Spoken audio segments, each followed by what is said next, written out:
is what happens when you go no contact with a narcissist. Hey, what's up? It's Leah here. Thank you so much for stopping by.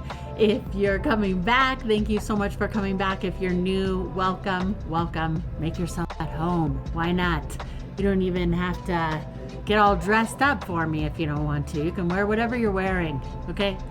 That almost just got weird, so I'm gonna move right along. Okay, this is what happens when you go no contact with a narcissist. Because people have been asking me, okay, great. So you say go no contact, but what happens then? What happens to me? What happens to them? What is the point of no contact? And what really is no contact? So let's get right into it because this is really important. And of course, I'm not talking to those of you who have, ex-husband or an ex-wife and you have kids together and you have to talk. That's going to be more of a gray rock situation where you just go emotionless. You're like a robot. You do only what's best for the kid. Leave all of your emotion out of it and just total gray rock, okay? Then get into one of my classes so you can feel all your emotions. But we're not talking about that today. Today, we're talking about what happens when it's a business situation and you are like, this is not healthy. This is not good. This person is detrimental. This person's a narcissist. I got to go no contact. Or it's a friend or it's somebody that you're dating and you can go no contact. Okay. So this is what happens. This is what the narcissist does when you go no contact. Okay. So let's be real. Okay. When you go no contact with a healthy person, I mean, first of all, you won't have to go no contact because a healthy person, maybe you just part ways and it's healthy. So in a healthy breakup, say in a romantic situation, it could be really, really painful, but nobody's pointing fingers or blaming or scolding or punishing or triangulating or defaming or any of that. Okay, it's like two adults saying, I don't think that we're in alignment, as painful as it is and as much as I love you, I think we need to go separate ways so that we can continue our own growth. And that's just a whole entire different situation. And if you've ever experienced something like that, or in business too, right? Or in friendships even. Sometimes people just outgrow each other. Sometimes there doesn't even need to be a conversation because that's what healthy people do. We're not talking about that today though. What we're talking about today is some effed up mother effing stuff. One of my brothers was like, Leah, you got to get a little more creative. He talks like a valley girl. Not really, but that's in this impression he does. And he says I need to get a little more creative with my swear words that aren't swear words. So I think that he's right about that. So shut the front door. Or what the frog is that? I don't know. I'll work on it, you guys. Whatever. Okay, getting back to the point. What a narcissist does when you go no contact is weird. It's weird. It's real weird. So let's talk about it. Okay, first of all, when you have to break it off with a narcissist, you know that this is a very unhealthy situation. If they discard you, oftentimes you're blindsided. Okay, you didn't see it coming. You didn't know they were a narcissist, and so now you're discovering, oh my gosh, they're a narcissist. And this is how you can dwell on this stuff because you discover all of it after, in hindsight. And so then you do these deep dives and you're like, can't get enough of narcissist videos because you want to figure this out because you can't process it with them. They're gone. So first of all, no contact is not responding. No contact is not keeping them still as a Facebook friend and just not, engaging with them. No contact is blocking them, which really doesn't mean anything. So a part of me is like, what's the point in blocking? But it's really, I guess, for you. But if you wanted to get around that too, you could. I don't know. In some ways, it's kind of ridiculous to block, because I'll get to that in a minute. But it is essentially blocking them so they don't have access to messaging you on social media in any way, in your DMs. I don't know why I hate that expression, and checking in my DMs, but anyway. Okay, so you block all access to that, even block them in your email, even though you can even get through that.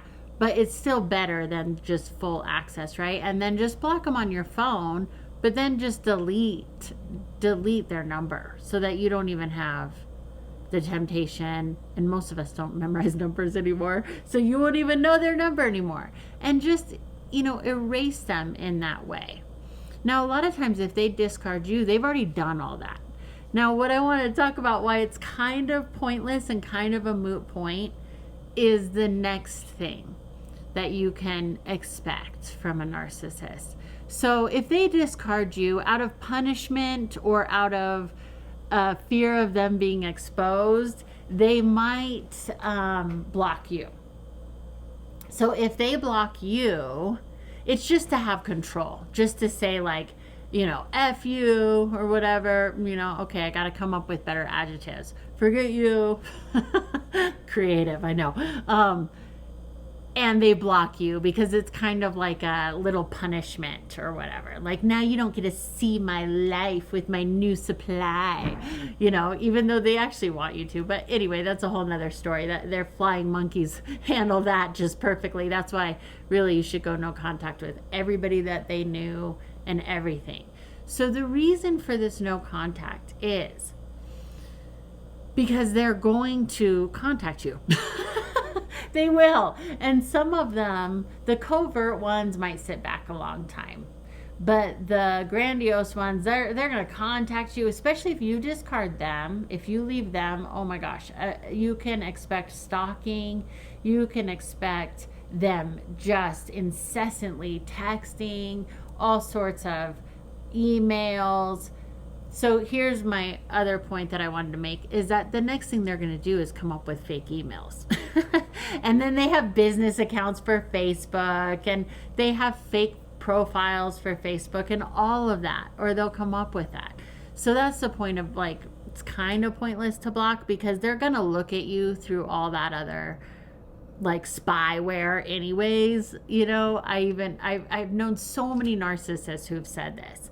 And one narcissist even told me that he looked up his ex, and this was before I knew he was a narcissist, but now, in hindsight, of course, he said he spied on his ex through his business Facebook because he had blocked her. So they block you, but then they still look at you. It's just kind of like a thing. So even if you block them, that's why I say in some ways it just stirs the pot, but essentially it's just good to try and not have them have any access to you. Because the thing is, you have to remember that they're very good actors and they're very good marketers. So then what you can expect to happen after no contact is, if you're not in actual real no contact, for realsy no contact, which is a way for them to access you through text or something, you're going to get all these messages, right? And some of them might be even apologies, or like, I really come to know what happened, or I'm in therapy, or I regret it, or whatever, right? Some can be more aloof hoovers, but they will hoover you if you allow it. It's just a matter of time. I've known some narcissists 20 years later, they hoover you. I mean, they will. It's part of their whole deal. So you can expect that. So then they'll come up with fake accounts. Sometimes you'll get the email or whatever from the fake account, or you'll get it in your DMs. Or be careful if it's a romantic thing and you start going online and doing dating apps, because they have fake profiles on there where they'll hoover you and catfish you. It's really creepy. It's very scary. It's really almost like sociopathic behavior and beyond narcissism. But some narcissists will do this 1,000%. I knew a narcissist once. I know, I've known so many, but that's why I'm like an expert on this. So I knew this narcissist once who he was dating different girls, but instead of just being out in the open and saying, hey, I want an open relationship where I date a lot of people, he didn't like that, because see, narcissists want control. So they want you to be monogamous while they can just play around. So he would go as far as to change out pictures in his house. You would never think somebody would go that far. He had a girlfriend who would come over all the time. He had tons of pictures of her in frames, hanging on the wall, portraits everywhere around the house as if she's really included. And then he would take them down and put pictures of the other girl. I mean, this is crazy. But they do that. They do it, you guys. And that's why we have to get smart. We have to smarten up. We got to smarten ourselves up, y'all. We got to smarten it up. It's so important to go no contact. They will hoover you. They will. They will. They want control. They will hoover you. It's a matter of time. Sometimes days, weeks, months, years. They will hoover you. If you've gone no contact, you won't even know. If you don't go no contact, you might take their bait. And I promise you, if they hoover you back in, it will be worse the second time. I promise. They've come back to finish off the job, to destroy you. Do not take their bait. Do not take their bait. I was dating a man who I was so enamored with. I thought he was just an amazing person. I thought he was really noble. I thought he was doing good in the world. I thought he was just really a great stand-up person. I was so fooled because he was covert. When I found out he had side chicks, we were on our first vacation together.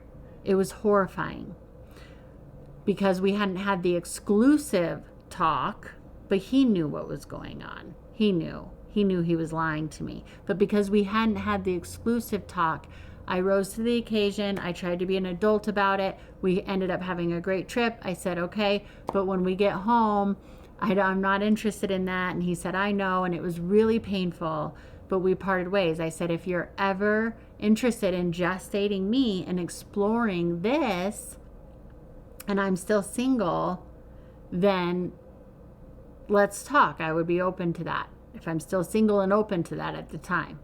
He said, okay. It was really painful. I was so heartbroken. I was so sad because I really thought I'd met somebody, a stand-up person, especially after having so many narcissistic relationships. And he was covert, and it took me by surprise, but now looking back, I see all the signs and I should have known. But then I accepted the hoover, and even against my better judgment, because I didn't go no contact. And I accepted the hoover 2 months later, and he came in to finish off the job. He brought me back in to only discard me and to do everything that I had disclosed to him that had hurt me in the past. He did that. They do that deliberately. Because he was upset, and he had even told me he was upset that it seemed like I didn't care, that all the other girls would always come back to him. But I didn't. He said it seemed like I was just meditating up on a mountain, happy as can be, and it bothered him. So he had to come in and finish off the job. And I'll tell you, it was worse the second time. It really was. And I was mostly mad at myself because I did know better. Fool me once, shame on you. Fool me twice, shame on me. Don't keep accepting it back. No contact. If this is a narcissist, and especially like if you were dating them, they're going to make it the most painful, because let's be honest, when we get that close to somebody, you've trusted them with everything. So it can happen in business, it can happen in friendships, and it's still really brutal because in business they can steal all of your money and like your reputation, everything. We'll talk about that. And in friendships, of course, again, same thing, very, very painful.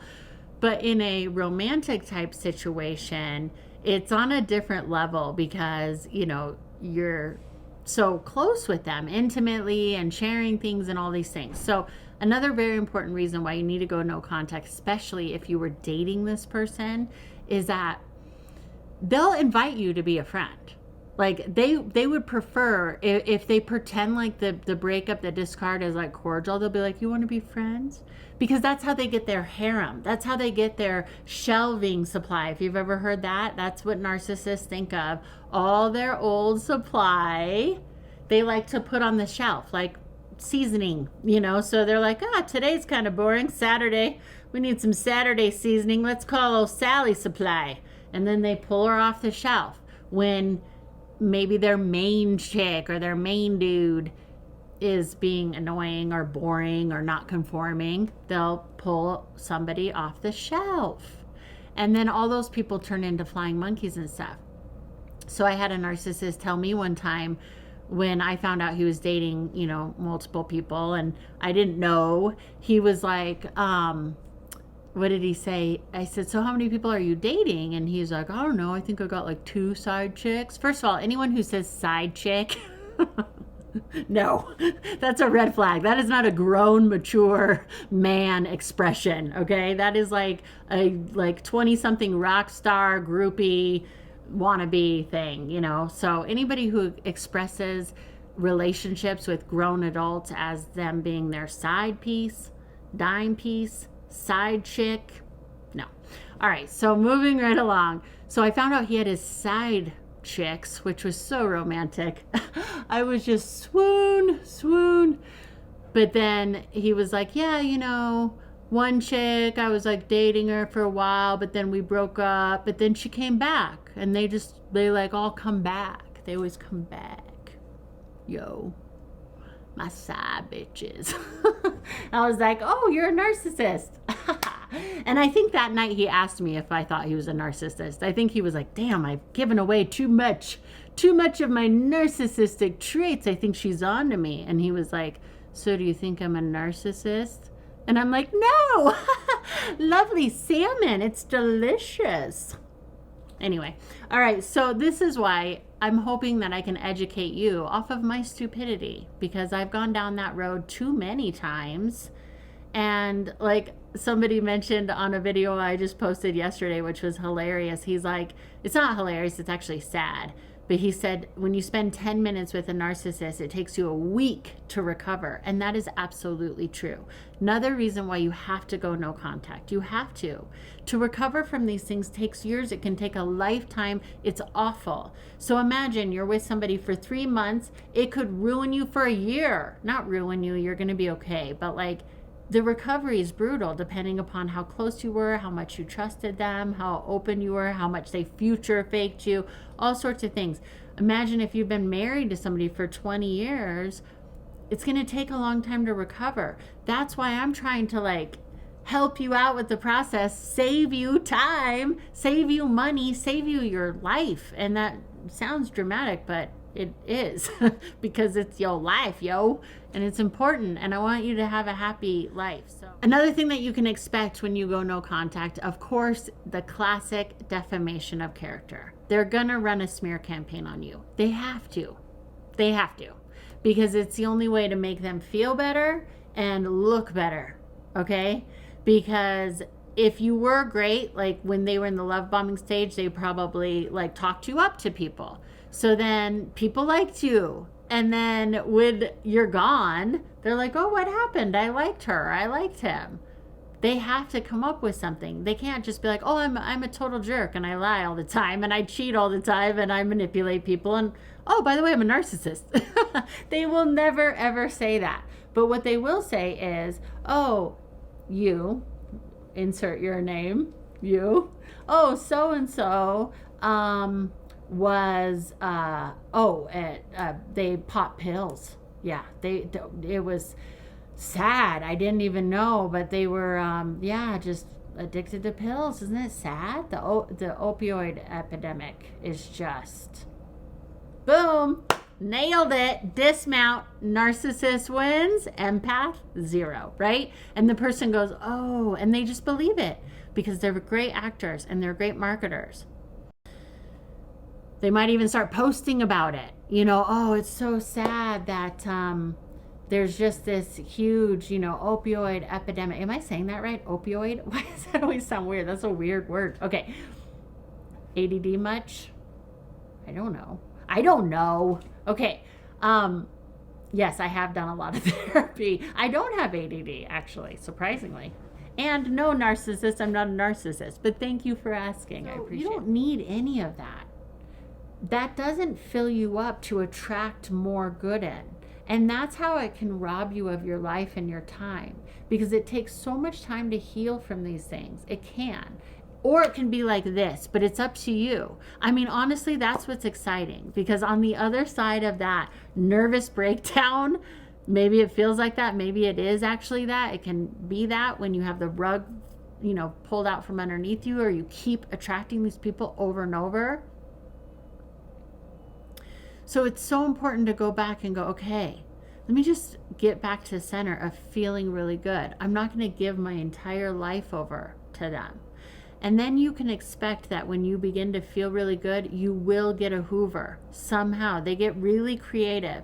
And that's how you know if they were ever breadcrumbing you, how much BS that is. Because if you've ever experienced the Hoover and the love bomb thing, they know what they're doing, and they're very deliberate. Remember, this is an unbalanced person. They don't know how to attach to you in a healthy way. They don't know how to detach from you in a healthy way. They have 0 healthy attachment styles. They are a disordered person. Let's get really serious about this topic. If it's in business, you can count on them to maybe write a bad review or just talk, smack about you to other people, to other clients. If this was a business colleague, you can expect them to spread lies about you, unfortunately. And even with business, they can hoover you back in. I had somebody working for me who came to me and admitted to me, like in a come to Jesus moment, that she had been lying about me because she was jealous, and she just made up lies and told students of mine blatant lies. And she said, I know that's why they left, because I said blatant lies to them, and that's why they left. And you were wondering what happened, because they had loved you because you were, a great teacher, and they actually were loving the class. And then I made up a lie about you because I was jealous. And I was getting this information from the person like, wow, okay, well, thanks for letting me know, I guess. I mean, it's kind of like, what do you do, years later? And then she even came back and wanted to work with me again. And I'm like, I don't think so. So you can expect that in business situations. With friends, I use that term loosely because that's not really a real friend if they're a narcissist. But with narcissist friends, start doing really, exceptionally well in your business, or some big news that you have in relationship, or you've moved and they see that, or something like that. Anything where they're like, oh my gosh, I've totally lost control. I don't know anything about this person anymore. Then they'll come back and maybe congratulate you, or be like, oh, so do you have a new relationship, or what, oh, looks like you moved, or is that your place, or what are you doing with your business? It looks like it's doing well. So they'll try to come back that way. You can count on those narcissistic friends to try to make friends, or actually successfully make friends with old clients of yours, old, flings of yours, relationships, past boyfriends, anything like that. They'll try to become really good friends with them. So, or they'll succeed at it. Places you used to work, anything where like they weren't supporting you when you were there, but now if you've left that workplace or something, now suddenly they're going and participating in those events that place has, or they're friends with those people. So that's what you can expect with work or friends when you go no contact. When you go no contact with a romantic person, it's a lot of that same stuff, but even worse because this is somebody you were maybe going to spend your life with, right? Or you were on that trajectory if you were married to them. So these are the things that you can expect from them.